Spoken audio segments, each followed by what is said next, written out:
To all the developing election news, co-host of The Five and Democratic strategist Juan Williams and GOPEC chairman David Avella. All right, guys, 24 days. You happy about that? Yes, I am. Are you happy about that, David Avella? Judge, we're at the point in the election where people are ready for the trial lawyer ads and ambulance chaser ads to come back on. Yeah, they're almost happy about that. I'm not. I'm loving this. I'm loving that America's interested in this. All right, let's talk about it. Before the first debate, all right, what we find out is we find out about Donald's taxes. All right, that's dumped. Before the second debate, all these women come out. Before the third debate, Democrat Juan Williams, what are they going to hit Donald with? Well, I don't think they have to hit him with anything more. I think he has opened himself in the last debate to all these women screaming out saying, Donald. Oh, he killed her in the last debate, and you know it. I don't think the polls indicate that. Yes. But anyway, but he opened the door to the idea by saying, oh, no, that was just locker room talk. I never actually conducted myself in that manner.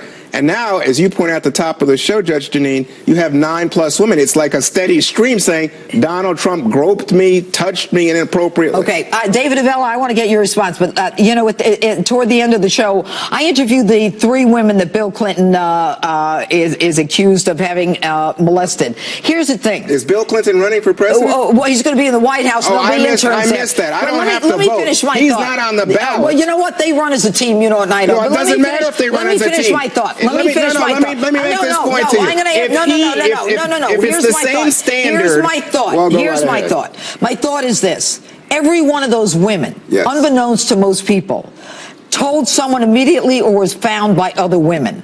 These 9 women, there's not a scenario where every one of them told someone. Most of them are 30 years later, and they've even said they never told someone at the time. That's not true. It is. They have concurrent backup on all of these. Otherwise, they wouldn't be newsworthy. But let me just say, the key point to you is if people say Bill Clinton was wrong, and I think you're in that category, how can you not say that what's going on with Donald Trump is wrong? There's no corroboration. That's a difference. I think you're wrong. All right, David Avella, hit it.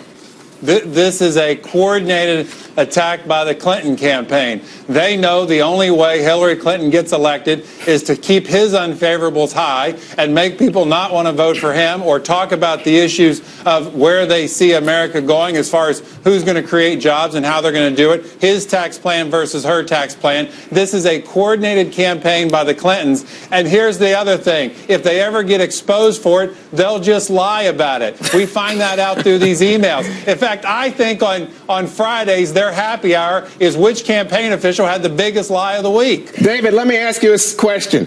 Which tax plan raises taxes on middle-class working Americans? Well, Hillary Clinton has already. The answer is Donald Trump. Hillary, but you don't want to say that. It's not your show, Juan. Has already said she's going to raise taxes. No matter whose show it was. Juan, you're on my show. I appreciate that. Here's the bottom line. The question is, the one candidate who has criticized Catholics, Christians, evangelicals.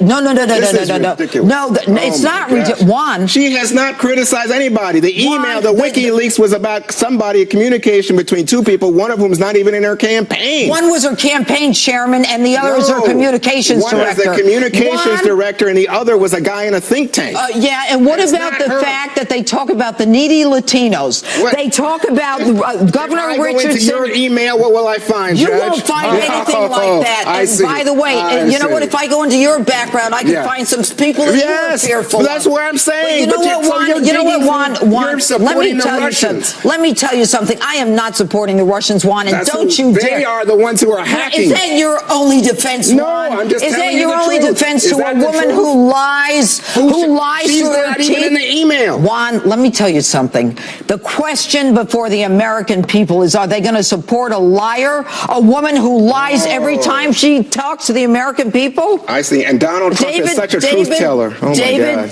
What would you say to Christians who want to support Hillary Clinton? Good. God bless them. Well, Judge, what we found out this week from the emails and what campaign officials have written, and to Juan's point, look, the attitude of campaign staffers comes from the top. And to think that these staffers don't reflect in some way Hillary Clinton's views is somewhat naive to say. Let me also say, though, We know that Democrats don't like the Second Amendment. After this week email talking about Catholics, now we know they don't like the First Amendment. Yeah, and it's all in WikiLeaks. All right, Juan Williams, David Avella, thanks for being with us. Thank you, Judge. All right, a justice